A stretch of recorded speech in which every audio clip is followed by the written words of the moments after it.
Chapter 1. Activate the king. Many authors use this feature of the endgame as the defining difference between endgame and middle game. And indeed, in the middle game, the king often feels safe and secure behind a solid shield of pawns. But in the endgame, matters are often different. The king wants to be activated to take part in the battle. So what to do in Onishok Zamhuri Olympia 2012 with white to move?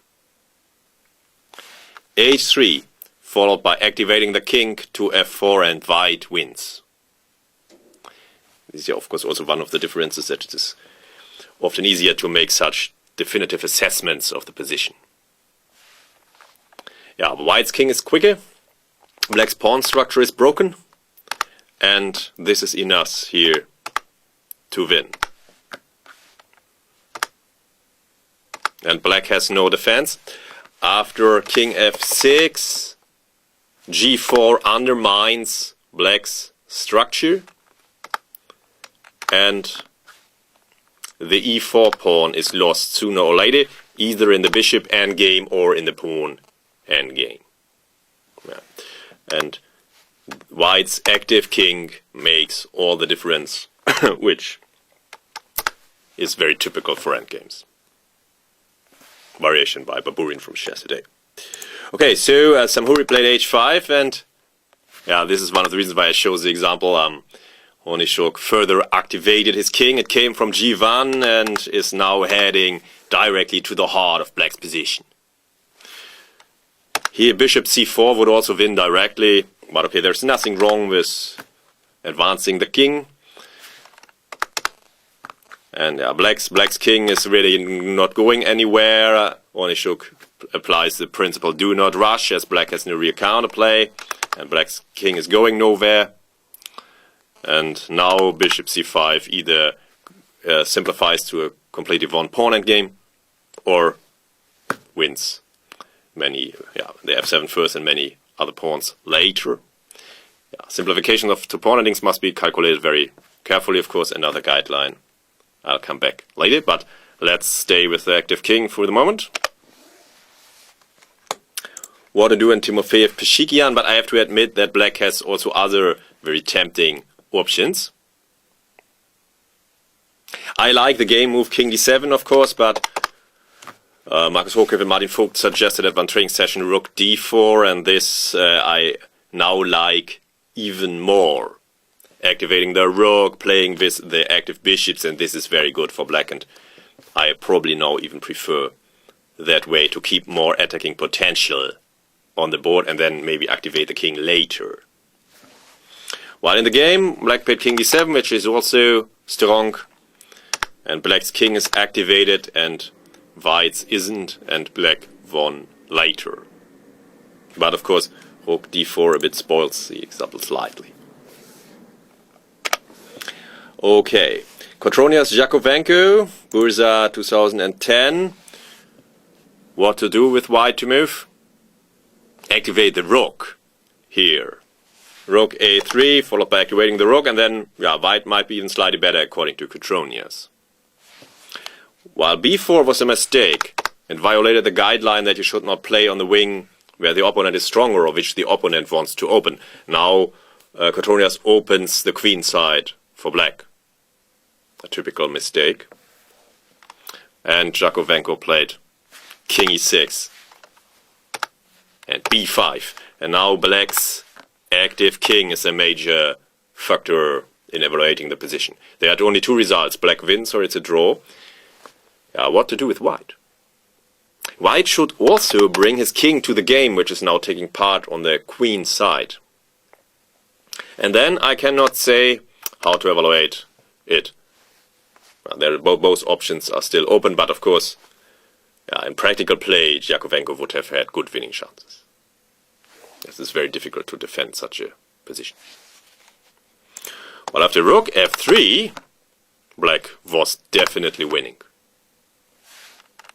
Black's active king is much more important than white's extra pawns. and king e4, king c4, going to this typical dominating formation, and if you compare the activity of the kings and look at the dangerous passed b pawn, then it's clear that black should be winning, and indeed that is the case, and Jakovenko converted it after some further moves. Aronia and Kramnik, Alekhine Memorial 2013 shows another typical scenario. White to move. The a6 is not important. It's all about king activity. And white is winning. Because white has the most dangerous passed pawn on the board, and Aronia's king can't support it.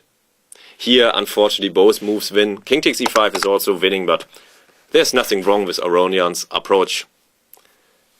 And this is a typical scenario for rook endings where the drawish tendency is not so seen, because black's pieces are not active.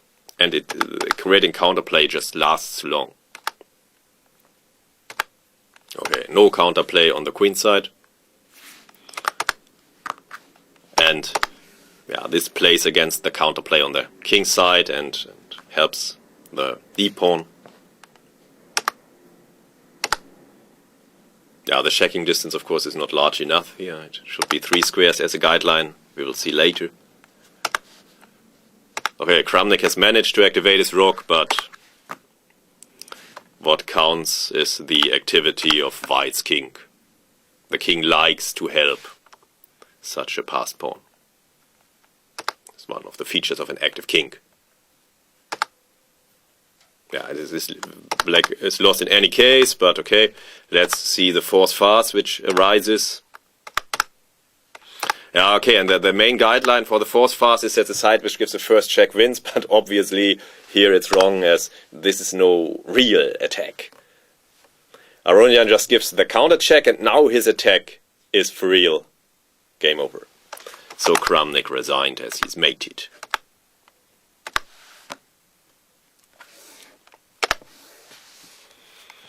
Another example is for rook ending is Karyagi and Volokitin, Olympiad 2012.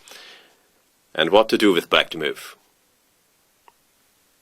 White's king must be kept at bay. King d6 and king e6. And then the position is a draw due to the large drawish tendency of rook endings, as white's king cannot invade directly.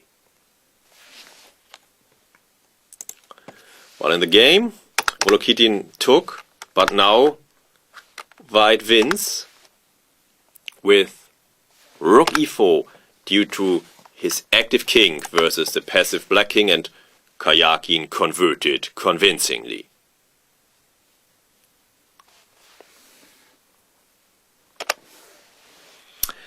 Another important difference between a middle game and an endgame is that the attacking king often helps its forces hunting the enemy.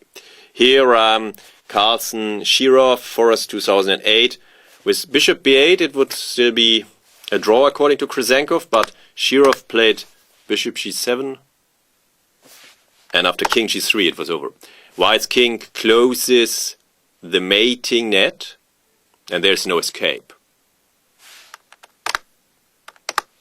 And Shirov resigned, not waiting for the mate to be shown on the board.